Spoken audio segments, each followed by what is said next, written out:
종교개혁이 10월 31일에 일어났어요. 1517년. 루터가 비텐베르크에서 95개조 반박문을 딱 붙이면서 이게 도화설이 돼서 이제 일어났어요. 그러니까 지금으로부터 506년 전, 506년 전에 일어난 사건입니다. 왜 과거의 일을 왜 돌아봐야 돼요? 돌아봐야 되는 이유가 있어요. 506년 전에 일어났던 이 일을 우리가 오늘 다시 한번 살펴봐야 되는 중요한 이유는 하나님께서 이 종교개혁이라는 사건과 역사를 통해서 참된 교회, 참된 교회가 어떤 교회인지를 보여주셨단 말이에요. 그러니까 참된 교회의 모습을 통해서 참된 신앙은 이런 거다라는 걸 하나님 보여주셨어요. 종교개혁을 통해서.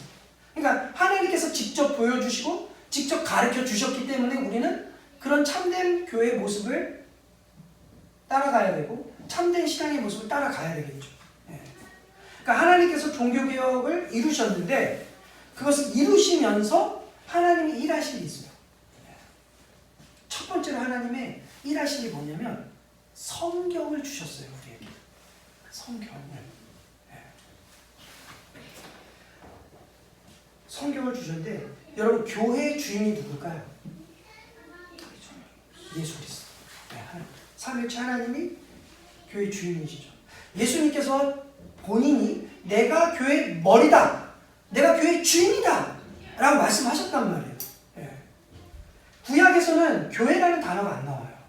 구약에서는 성전, 성막 이런 걸로 교회에 앞으로 있을 교회에 대한 그림자, 예표로서 구약에선 성전이나 성막이 나왔는데 신약에서 예수님께서 마태복음 16장에서 말씀하셨어요. 16장 18절에 내가 네게 이르노니 너는 베드로라. 내가 이 반석 위에 내 교회를 세우리니.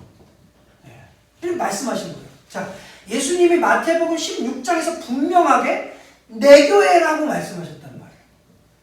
너희 교회가 아니라 내 교회라. 이게 예수 그리스도께서 말씀하신 교회의 성격이에요. 성경적 교회는 예수 그리스도가 주인된 교회예요. 자, 성경적 교회로부터 벗어난 변질된 타락한 교회가 로마 카톨릭입니다. 로마 카톨릭, 그러니까 천주교. 천주교는 지금도 우리에게 이렇게 얘기해요. 너희는 집 나간 둘째 아들이라. 빨리 돌아오라고 저희한테 계속 얘기해요. 빨리 돌아오라고. 자기들이 정통교회. 너희는 집 나간 교회야. 빨리 돌아와. 계속 이렇게 말해요. 하나님께서 하신 일을 잘 보세요. 예수 그리스도가 머리가 되신 교회가 정통교회예요. 그게 성경적 교회예요. 근데 여기에서 벗어난 교회가 카톨릭이란 말이에요. 그러면 종교개혁이라는 게 뭘 개혁했냐는 거죠. 뭘 개혁했냐. 이걸 기억하셔야 돼요. 성경을 버리고 변질된 로마 카톨릭을 다시 어디로요?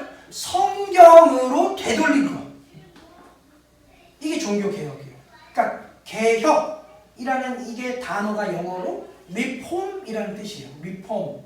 이게 뭐 뜯어고치다 이런 뜻이 아니라 reform, 원래의 모습으로 되돌리다 라는 뜻이에요. reform. 그러니까 우리는 reformed church예요. reformed church. 다시 원래로 돌아간 교회. 이걸 부흥이라고 이야기합니다. 교회를 건축하고 성도가 많아지는 게 부흥이 아니에요. 부흥은 원래의 모습으로 돌아간 교회. 원래의 모습으로 회복된 교회. 이건 건물을 말하면 우리들까지도 말하는 거예요. 그러면 원래의 모습은 뭘까요? 성경. 오직 성경. 종교개혁자들이 말한 오직 성경. 솔라 스크립추라. 오직 성경이라는 말이에요. 하나님이 종교개혁을 하셨는데 어떤 목적을 두시고 개혁하셨냐? 뭘 고치셨냐? 바로 성경으로 돌아가는 성경. 그러니까 성경에 서 있는 예수님을 머리로 한 교회, 이게 기독교란 말이에요. 다르죠? 로마 카톨릭하고. 그러니까 성경 바깥으로 나간 교회, 로마 카톨릭이란 말이에요. 그러니까 로마 카톨릭의 교리 안에는 구원이 없습니다. 안타깝게도 로마 카톨릭의 교리 안에는 구원이 없습니다. 제 말을 잘 이해하셔야 돼요. 하나님께서 이 로마 카톨릭, 천주교라는 곳에 구원할 자기 백성들은 있을 수 있어요. 하지만 이 카톨릭의 교리 안에는 구원이 없어요. 우리가 기독교와 천주교 요 사이에서 대체 천주교는 뭘 잘못했고 왜 천주교를 이단이라고 하느냐? 이들이 말하는 교리는 성경 바깥에 있는 교리예요. 성경과 전혀 관계가 없는 교리예요. 그래서 천주교의 교리 안에는 구원이 없다라고 저희는 말합니다. 하나님께서 종교개혁을 통해 성경을 우리에게 딱 돌려주셨단 말이에요. 그러면 종교개혁자들, 이 사람들이 성경이 들려주면서 무엇을 만들어주셨냐면 신앙 고백서를 만들어주셨어요. 웨스터민스터, 소요리 문답, 하이델베르그, 제네바, 신앙 고백서, 수많은 신앙 고백서를 만들어주셨단 말이에요. 이걸 우리는 교리라고도 합니다. 교리. 네. 근데 교리를 어떻게 해요? 만들어주셨는데 이게 성경과 함께 종교개혁도 주셨단 말이에요. 자, 그러면 교리가 뭐냐는 거죠. 교리는 성경을 바르게 볼 수 있는 안경이에요. 성경을 바르게 볼 수 있는 안경이 교리입니다. 네. 안경을 벗으면 잘 안 보여요. 근데 안경을 딱 쓰면 초점이 딱 맞춰서 잘 보이죠. 네. 우리 인간은 본성상 어떻습니까? 타락했잖아요. 그러니까 성경을 교리 없이 딱 보면 내가 보고 싶은 대로 성경을 읽어요. 내가 원하는 대로, 내 감정에, 내 상황에 딱 맞게끔 이 성경을 바라봐요. 이게 우리가 본성상 타락해서. 근데 이 타락한 본성이 내 중심적이란 말이에요. 내 만족적이란 말이에요. 그러니까 성경을 교리 없이 한 번 읽고, 두 번 읽고, 10번 읽고, 100번 읽고, 1000번을 읽어도 소용이 없어요. 왜요? 타락한 본성으로 내가 읽고 싶은 대로 이걸 읽어버린단 말이에요. 하나님의 뜻하고는 전혀 상관없이. 그러니까 그런 사람들은 아무리 성경을 많이 읽어도 구원과는 상관이 없어요. 아주 심각하죠. 구원을 받았다라고 본인은 이야기하는데 거기에는 하나님 중심적, 성경 중심적, 하나님의 영광을 위해서 사는 것과는 아무런 소망도 열망도 만족도 없단 말이에요. 오로지 내 만족이에요. 내 만족. 자기 만족적. 그러니까 타락한 인간의 본성에서 성경을 어떻게 바르게 읽을 수 있느냐, 그 안경을 주신 게 바로 교리예요. 그러니까 하나님은 대충대충 주시는 게 아니에요. 성경을 주시면서 그러면 너희들이 교리를 통해 바르게 나를 만나라 하고 주셨단 말이에요. 그게 교리고 그게 신앙 고백이에요. 그래서 종교 개혁자들을 통해서 하나님께서 하신 게 바로 이 신앙 고백서, 교리를 만드신 건데 이 교리 안에서 어떻게 해요? 바르게 성경을 해석해 가야 되는 거예요. 그러면 이 종교개혁이 이제 왜 일어났느냐? 우리가 잘 알잖아요. 종교개혁은 면죄부 판매 때문에. 네. 이것 때문에 종교개혁의 도화선, 그러니까 루터가 붙였던 95개조 반박문을 붙이게 된 계기가 됐단 말이에요. 직접적 원인. 그런데 종교개혁이 일어나게 된 본질적 원인은 다른 거예요. 면죄부는 직접적 원인이지만 본질적인 원인은 사제주의예요. 사제주의. 이 뭐냐면 신부 제도, 교황 제도가 종교개혁을 일으키게 만든 본질적인 원인이에요. 사제주의. 이 사제라는 말, 이게 제사장이라는 말이에요. 그러니까 신부들은 그러니까 천주교의 신부들은 제사장이에요. 제사장. 자, 제사장이 뭐 하는 사람일까요? 제사장.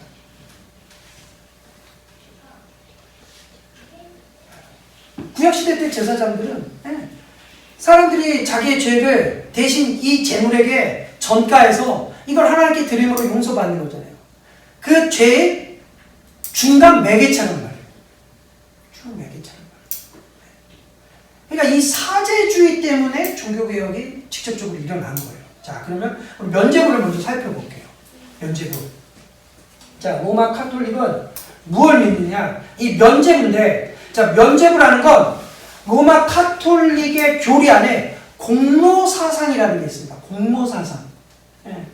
그러니까 뭐냐면 내가 살아가야 될 모든 죄들을 그냥 씻을 수가 없어요. 공로를 쌓아야 돼요.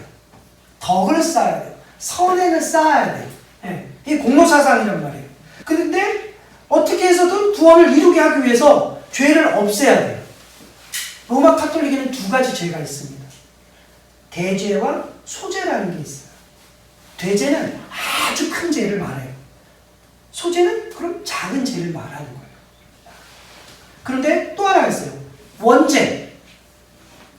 원죄. 그럼 이건 어떻게 용서를 받느냐? 세례를 통해 이 사람들은 받아요. 로마 카톨릭은 세례를 딱 받으면 원죄가 해결이 돼버려요. 그냥. 이걸 뭐라고 말하냐면 세례 중생설이라고 말해요. 세례를 딱 받으면 원죄는 이제 없어져요. 그러면 남은 건 소죄와 대죄예요. 이걸 자범죄라고 부르는데, 자범죄는 뭐냐면 우리가 살아가면서 짓는 죄예요. 근데 어쩔 때는 심하게 짓는 죄가 있잖아요. 세상 사람들이 살인을 하거나 뭐 그런. 그리고 소죄는 간단하게 지은 죄들. 이 대죄와 소죄를 이제 없애야 되는데, 대죄는 큰 죄니까 쉽게는 못 없애요. 이건 뭐로 없애냐? 칠성례라는 제도를 만들어요. 칠성례. 왜 칠성례가 뭐냐? 영세성사, 고해성사, 신품성사, 혼인성사, 병자성사, 견진성사, 뭐 이런 성사라는 걸 만들어요. 혼인성사, 결혼하면서 또 죄를 없애요. 우리는 결혼할 때 그냥 결혼하잖아요. 주례를 목사에게 받고. 근데 이 사람들은 결혼도 죄를 사하는 수단이에요. 그리고 아플 때, 죽을 병에 걸렸을 때, 아플 때, 이 사람들은 신부로부터 기도를 받아요. 이것도 죄를 사하는 조건이에요. 많아, 다. 이거를 통해서 내 죄를 용서받아요. 그러니까 신부한테 묶여 있어야 돼, 평생. 내가 하나님 앞에 구원을 받으려면 신부의 손에서 벗어나면 나는 구원이 없어요. 죽을 때까지. 항상 신부 밑에서 종속된 관계란 말이에요. 천주교에서는 성지라는 게 있습니다. 성지. 어디가 성지일까요? 지금 전쟁이 나는 곳. 예루살렘. 여기가 천주교의 성지입니다. 예루살렘 성지 순례를 갔다 오면 1년 동안 고해성사를 면제해줘요. 대박이죠. 1년 동안 면제를 해줘요. 내 모든 죄를 1년 동안 면제해줘요. 이스라엘 갔다 오면. 대박입니다. 우리는 성지라는 말을 안 써요. 우리에겐 성지가 없어요. 근데 천주교는 예루살렘에 갔다 오면 1년 동안 그 사람의 모든 죄를 다 사해줍니다. 지금 다 사해줘요. 대죄를. 그러면 이제 작은 죄가 있어요. 소죄. 작은 죄. 그리고 어떻게 이걸 해결할 거냐? 선행을 해야 돼요. 그래서 천주교는 봉사도 많이 하고 기부도 많이 해요. 왜요? 소재를 자꾸 해결해야 되니까. 그러니까 천주교는 매일 미사가 있습니다. 매일 미사가. 그럼 매일 미사에 많은 사람들이 참석해요. 왜 갈까요? 소재를 해결하여. 소재를 해결하여. 누가 죽었어요? 많은 사람들이 참석합니다. 우리는 모르면 안 가잖아요. 잘. 이 사람들은 다 갑니다. 왜요? 소재를 해결하러. 거기에서 참석하는 소재가 해결이 돼요. 이 사람들은 그게 끝나고 장례식장에서 그런 여러 미사가 끝나고 나면 다 그냥 집에 가요. 거기서 남아가지고 뭐 남은 가족들을 위로하고 뭐 하나님의 나라에 뭐 하나님의 나라를 격려하고 이런 거 안 해요. 이 사람들은. 목적이 소재를 해결하는 거예요. 자, 그러면 문제는 로마 카톨릭 안에 구원이 없다라고 했죠. 그럼 누구만 구원받을 수 있을까요? 누구만? 아무나 구원 못 받아요. 성이라는 이름이 붙어야지만 구원을 받아요. 성 프란체스코, 성 어거스틴, 성 토마스, 성 김대건 신부 이런 사람들만 구원받고 나머지는 어디 가요? 연옥으로 가는 거예요. 나머지 성도들은 다 연옥으로 가는 거예요. 중간지대. 천국과 지옥의 중간지대라고 하는 연옥으로 다 보내버려요. 이 사람들이 말하는 대로 하면 중간이 아니라 지옥의 가장자리예요. 왜냐? 연옥에 가서 뭐 하는지 아세요? 남은 벌을 받아요. 남은 벌. 네. 남은 벌을 받습니다. 거기 가서 뭐 빨래를 시키는지 청소를 시키는지 회초리를 받는지 손을 들고 있는지 알 수는 없지만 하여튼간 남은 벌을 받아요. 연옥에서. 그러면 해결해야 되겠죠, 이것도? 네. 그래서 면죄부를 만든 거예요. 이걸 해결해야 되니까. 네. 벌 받고 있는 당신의 부모님의 영혼을 그냥 내버려 두실 거예요? 자식된 도리로 가만히 있을 수 있으니까 사야죠, 이거? 먼저 죽은 그 아이의 영혼이 연옥에서 그렇게 고통당하고 있는데 가만히 내버려 두실 거예요. 이 아이한테 뭐 해준 게 없는데 이 부모의 마음을 긁는 거예요. 사야지요, 면죄부. 그래서 면죄부를 사는 거예요. 그러니까 천주교는 죄는 예수 그리스도가 사해주고 벌은 교황이 면제해준다. 이게 로마 카톨릭의 교리예요. 그래서 며칠짜리 살 거야? 자, 우리는 40일짜리 있고 100일짜리 있고 완전 면제부 있어. 너 뭐 살 거야? 이렇게 하는 거예요. 구색이 맞춰야지 살 거 아니에요. 돈 있는 사람, 돈 없는 사람. 근데 이 구색이 맞추게 딱 했어요. 또 40일짜리, 100일짜리 완전 면제부. 이제 파는 거예요. 그럼 완전 면제부는 누가 살 수 있냐? 여러분 십자군 전쟁 들어보셨죠? 십자군 전쟁에 참여하면 완전 면제부를 줍니다. 십자군 전쟁에 참여하면. 그러니까 사람들이 십자군 전쟁에 참여해서 내 부모의 완전 면제시켜서 천국에 보내고 싶은데 가서 죽으면 어떡해? 고민이 되잖아요. 그러니까 돈을 빡빡 긁어 모아서 교황청에 갖다 바치는 거예요. 많은 돈을. 그러면 완전 면제부를 줬어요. 네, 완전 면제부. 쏠쏠하겠죠, 장사가. 이렇게 해야 된다니까. 응? 지금도 로마 카톨릭이 장사가 쏠쏠해요. 그런데 마틴 루터가 있었던 독일의 비텐베르크의 탁발 수도사라고 하는 이제 수도사 요한 떼첼이라는 사람이 왔어요. 이 사람이 영업의 신이었습니다. 그 당시에. 영업을 기가 막히게 해요. 이게 사람들의 이 심리와 이걸 잘 긁어서 돈을 그냥 쫙쫙 긁어 모아주는 로마 카톨릭의 최고의 영업 왕이었습니다. 이 사람이 비텐베르크에 왔어요. 막 사람들을 모아놓고 이제 이거는 안 돼요. 안 되니까 이제 어떻게 했냐? 헌금함을 딱 갖다 놔요. 연복계라고 하는데 그 헌금함을 딱 갖다 놓고 여러분 지금부터 여기에 동전이 딱 떨어지는 이 딱 순간 동전 소리가 쨍그랑 나는 순간 당신의 부모님은 당신의 자녀들은 천국으로 확 솟구쳐 올라갑니다. 그러니까 사람들이 그래 하고 동전을 막 거기다가 돈을 그냥 쏟아 부었습니다. 그걸 마틴 루터가 옆에서 보고 있었고 진짜 그러나? 진짜 그게 말이 돼? 진짜 그런 거야? 야 그럼 한번 얘기해보자 우리. 해서 95개 좀 반반으로 붙인 거예요. 별거 아니었어요. 마틴 루터가 막 뭐가 불타가지고 막 하려고 한 게 아니라 그 얘기를 듣고 진짜 그런가? 궁금한데? 한번 얘기해보자. 그렇게 된 거예요. 그러니까 죄의 문제를 해결받지 못하고 연옥에 갔을 때 연옥에 있는 이 영혼들을 어떻게 할 거냐는 거예요. 그래서 면죄부를 만들었단 말이에요. 근데 사실 면죄부가 아니라 면벌부예요. 벌을 사해주는 것. 연옥에서 받아야 될 벌을 사해주는 것. 이게 면벌부인데 왜 이들은 계속 이렇게 얘기하냐? 이들은 끊임없이 선행과 공로를 쌓아야지만 구원받을 수 있다는 이 공로 사상이 그들의 신앙의 교리에 깔려있기 때문에 그런 거예요. 대체 내 영혼은 어떻게 해야지 정말 구원받을 수 있을까?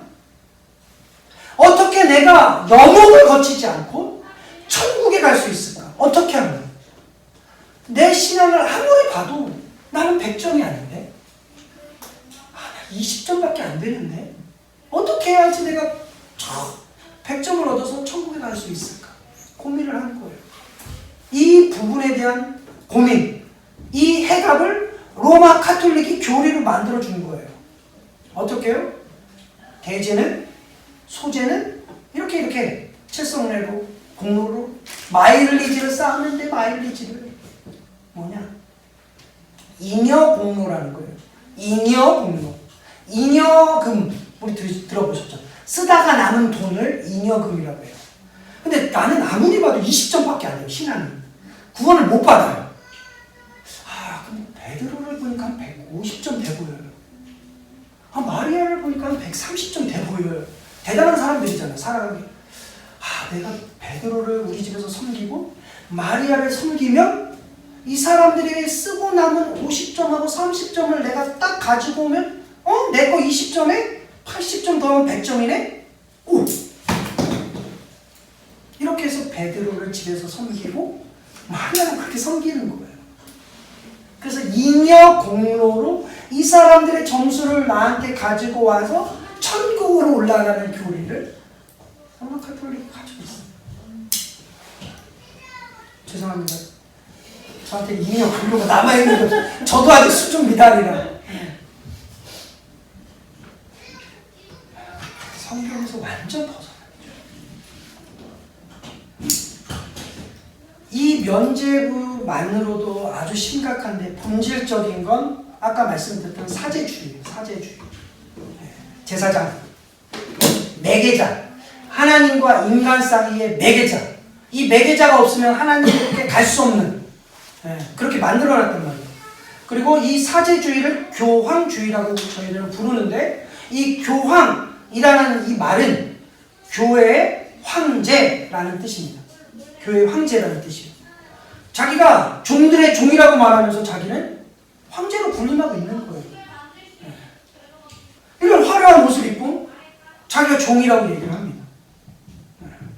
그러니까 예수님이 승천하신 AD 30년부터 100년을 사도시대라고 부르는데 이때가 가장 교회가 건강하던 시대예요. 왜 그러냐면 사도들이 교회를 이끌었기 때문에 이단들이 많았어요, 그때도. 근데 이단들이 딱 교회 안에 들어서 헛소리를 한단 말이에요. 이런 식으로 헛소리를 한단 말이에요. 그러면 사도들이 아니야, 예수님은 그렇게 가르쳐 주시지 않았어. 딱 막는 거죠. 교회의 건강성을. 이때가 아주 교회가 건강했단 말이에요.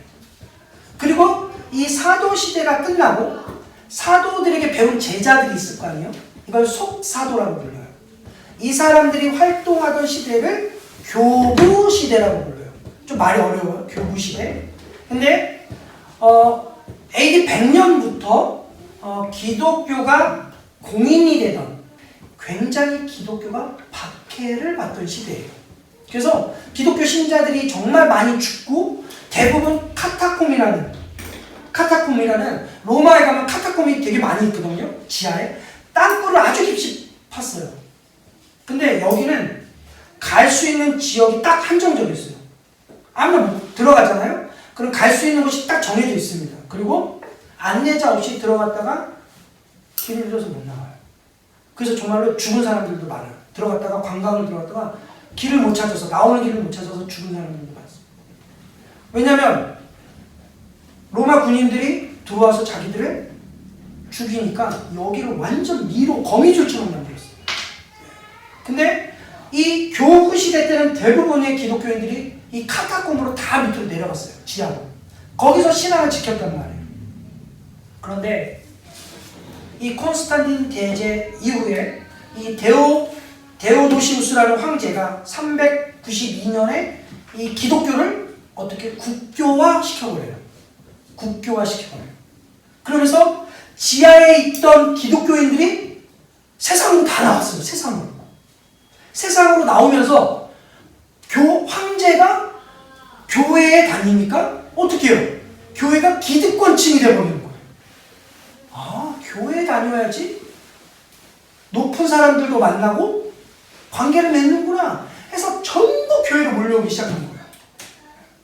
그러면서 지하에서 신앙의 순결을 지키고 그렇게 살아왔던 그런 사람들이 이제 세상으로 나와서 온갖 명예와 자유와 특혜를 맛보기 시작한 거예요. 네. 그러다 보니까 어떻게 해요? 부패하기 시작합니다. 부패하기 시작해요. 타락하기 시작해요. 네.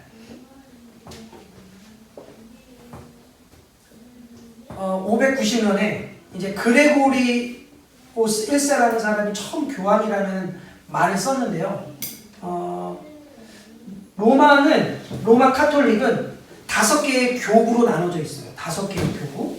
하나는 저기 위에 보면 로마 교구, 그리고 콘스탄티노플 교구, 그리고 안디오크는 안디옥 교구예요. 안디옥.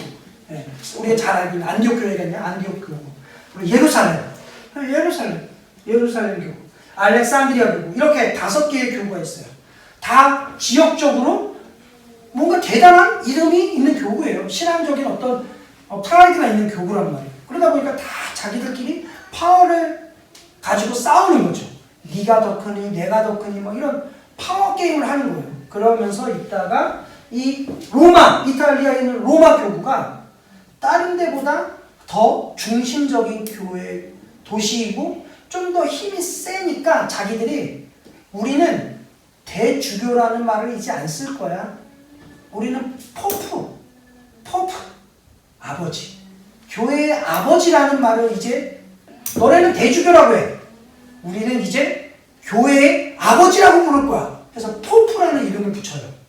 근데 이 포프가 시간이 지나면서 교회의 아버지가 교회의 황제로 바뀌어요.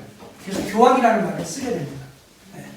자, 중세 1000년 동안 이 성경은 라틴어로 되어 있었어요. 라틴어로.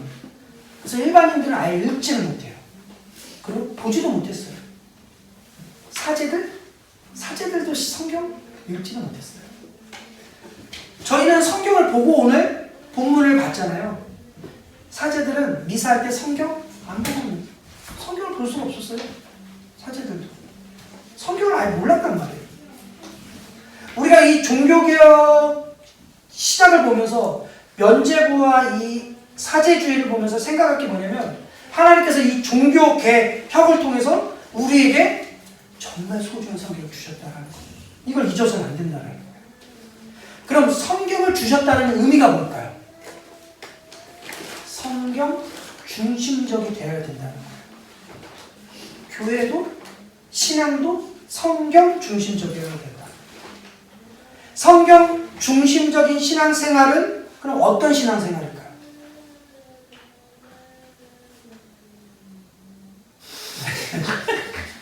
성경을 바르게 해석하고 바른 안목을 가질 수 있도록 하기 위해서 교리라는 걸 주셨잖아요. 성경 중심적으로 살아가려면 성경을 바르게 해석하고 바르게 바라봐야 되는 안목이 필요하단 말이에요. 그 안목을 하나님께서 종교 개혁자를 통해서 동시에 주셨단 말이에요. 교리. 이 교리를 통해서 이제 하나님의 뜻을 찾아가는 것, 알아가는 것. 이게 성경 중심적인 거예요.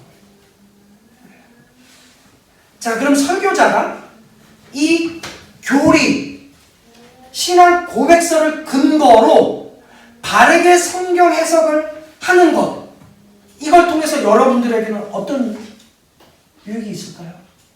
바르게 하나님을 알겠죠. 바르게 하나님을 만나겠죠. 이게 유익인 거예요. 이게 교회의 일치라고 말하는 거예요.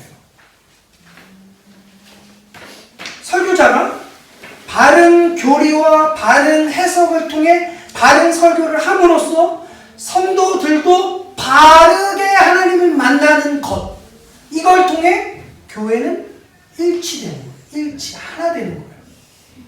다르게 하나 되는 게 아니에요. 하나님께서 만들어주신 이 신앙 고백서를 통해서 성경을 보는 여러분들의 안목과 제가 바라보는 신앙 고백서의 교리 안에서 선포되는 말씀이 일치되어야 된다는 거예요. 이게 성경 중심적인 거예요. 몰라, 나는 내 맘대로 할 거야. 넌 알아서 해. 이게 일치가 안 돼요. 성경은 그렇게 말하지 않습니다. 하나님께서 성경과 신앙 고백서를 주실 때는 분명한 목적이 있어요. 교회가 일치돼야 되고 교회가 하나 되게 하기 위해서. 이제 저와 여러분들이 성경을 읽을 때나 아니면 선포되는 말씀을 들음으로 우리 안에 복받쳐 오르는, 하나님의 말씀이 나로 하여금 복받쳐 오르는 나의 이 비참함, 이 무능력함, 이 무가치함, 이 소망 없음을 알게 하심으로 어떻게 해요? 하나님이 소망이시구나 하는 이 가슴에서 오르는 이 복받쳐 오름이 일치되게 하는 게 이게 기독교예요. 이게 성경 따로 예배 따로 내 마음대로 신앙생활하는 건 하나님이 정하신 게 아니에요. 같은 예배 속에서, 같은 교회 속에서, 또 같은 신앙 고백서 안에서,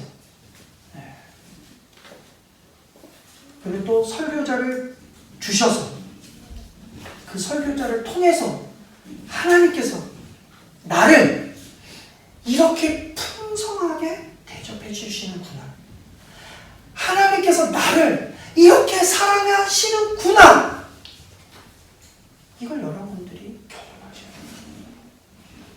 돼요. 여러분들은 목사를 보고 신앙생활하는 게 아니에요. 그게 아니에요.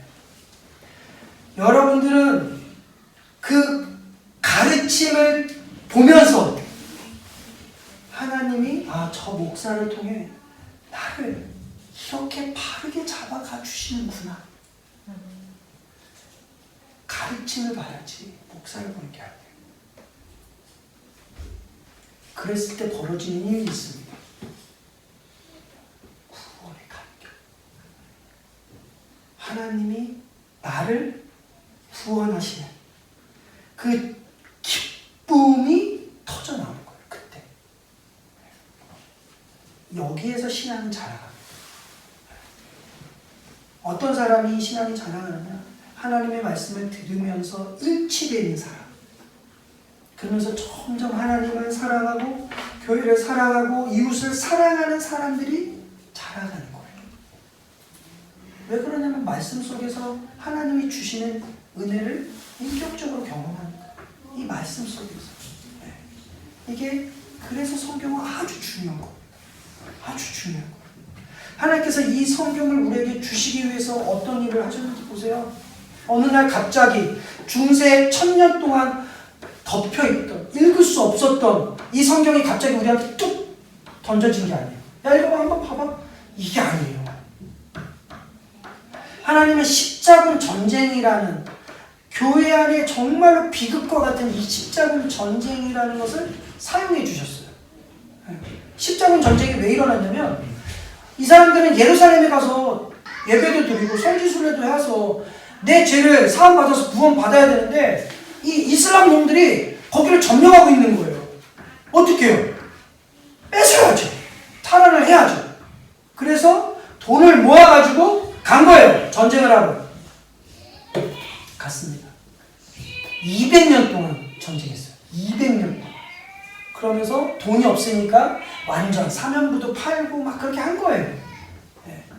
근데 하나님께서는 이 비극과 같은 이 십자군 전쟁 아래서 어떤 일을 하시냐면 로마 이 서쪽 그리고 동쪽을 왔다 갔다 전쟁을 200년 동안 하면서 문물들이 왔다 갔다 하게 만드셨어요. 왔다 갔다 하게. 그러면서 무슨 일이 일어나냐? 바로 구텐베르크의 인쇄술, 이게 발전하게 만든 거예요. 자, 이 인쇄술이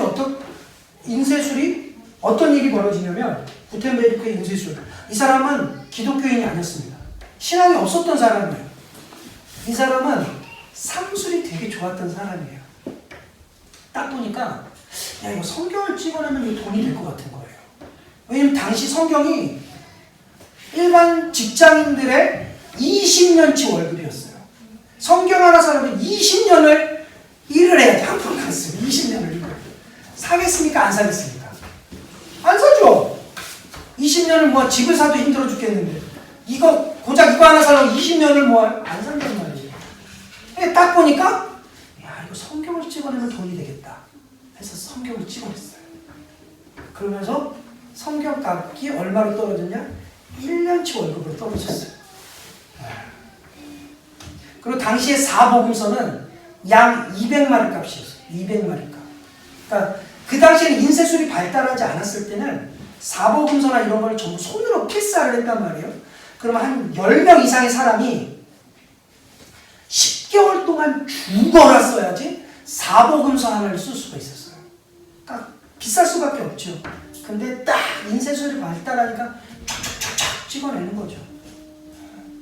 돈을 대박 버는 거예요, 이 사람이. 그래서 1517년에 루터가 갑자기 막 가슴에 막 불이 올라가지고 막 종교개혁을 일으킨 게 아니에요. 그 전부터 하나님은 계속해서 종교개혁의 어떤 그런 불신을 계속 살리셨어요. 루터 전에도 로마에 대한, 이 카톨릭에 대한 그런 많은 저항들이 있었고 많은 사람들이 화형당하면서 죽었습니다. 근데 왜 루터를 하나님이 세우셨나요? 루터를 가슴에 하나님께서 말씀을 팍 심어주셨단 말이에요. 루터에게. 어느 날 하나님이 루터에게 로마서 1장 17절 말씀을, 복음에는 하나님의 의가 나타나서 믿음으로 믿음에 이르게 하나니 기록된 바 오직 의인은 믿음으로 말미암아 살리라는 이 말씀이 이 루터 가슴에 빡 꽂혀요. 그전에는 그냥 읽었어요. 그전에는 그냥 읽었다. 그런데 헬라어로 딱 번역된 이 말씀이 성령의 조명하심으로 바르게 들리니까 말씀 앞에 루터가 꼬꾸라져 버린 거죠. 항복한 거죠. 여러분, 우리 인생도 이런 일들이 벌어져야 돼요. 우리가 복되겠다라는 건 우리에게 바른 교리와 이 성경이 바르게 볼 수 있는 것들이 주어졌다라는 건 우리에게 복입니다. 그러면 이 바른 교리를 통해서, 성경을 통해서 여러분들은 충분히 하나님을 만나셔야 돼요. 충분히. 바른 설교와 바른 교리를 통해서 하나님의 말씀에 딱 붙잡히면 저와 여러분들의 남은 인생은 하나님의 영광을 위해서, 그리고 예수 그리스도의 주 되심을 위해서 충분히 살 가치가 있다는 거예요. 하이델베르그 신앙 교리, 신앙 고백서 첫 번째 질문이 우리에게 이렇게 질문해요. 여러분들이 사나 죽으나 여러분들에게 유일한 위로가 무엇입니까? 라고 물어봐요. 사나 죽으나 여러분들에게 있어서의 위로가 뭐예요? 돈입니까? 친구입니까? 명예입니까? 이 하이델베르그 요리 문답의 첫 번째 질문의 답은 이겁니다. 나는 나의 것이 아니라 사나 죽으나 나의 몸과 영혼은 우리 주 예수 그리스도의 것입니다. 이게 우리의 유일한 위로입니다. 라고 고백합니다. 이거 성경에 나와 있는 이야기 아닙니까? 나의 모든 것이 예수 그리스도의 것입니다. 이 고백이 되어지는 건 성령의 은혜로만 주어집니다. 간절히 갈급하며 가난한 영혼의 상태에서 어느 날 말씀이 우리에게 심겨져서 말씀이 만나게 되면 행복하게 되는 거죠. 그 다음부터는 바르게 해석된 그 말씀이 내 가슴을 때로는 후벼파요. 나를 찢기게 그렇게 찢어지는 것 같이 아프게 해요. 그럼에도 불구하고 우리는 그 말씀이 바른 말씀이기 때문에 아멘으로 하나님 앞에 갈 수 있는 거죠. 못 살아내는 하나님의 말씀에 비춰졌을 때 내 삶이 그렇게 못 살아져가는 그 비참함을 바라보며 하나님 앞에 회개하며 부르짖을 수 있는 거예요. 그러면서 은혜와 긍휼을 구하는 거예요.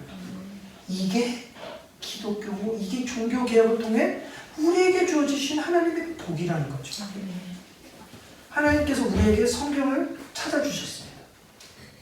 솔라 스크립처, 성경을 찾아주셨어요. 그리고 솔라 그라치아, 오직 은혜로, 솔라 피데, 오직 믿음으로, 솔라 크리스토스, 오직 그리스도, 솔라 스크립처, 오직 성경으로, 솔리 데오 글로리아, 오직 하나님께 영광. 이걸 우리에게 주셨단 말이에요. 하나님께서 우리에게 이 성경을 찾아주셨어요. 그리고 신앙 고백을 통해 바르게 성경을 볼 수 있는 복도 허락해 주셨습니다. 이제 바른 방법으로 우리는 하나님을 만나야 돼요. 그리고 바른 방법으로 하나님을 더 사랑하고 바른 방법으로 하나님을 더 깊이 알아가고 그래서 하나님의 영광에 참여하는 저와 여러분 되길 그리고 우리는 교회가 되길 예수님의 이름으로 축복합니다. 아멘.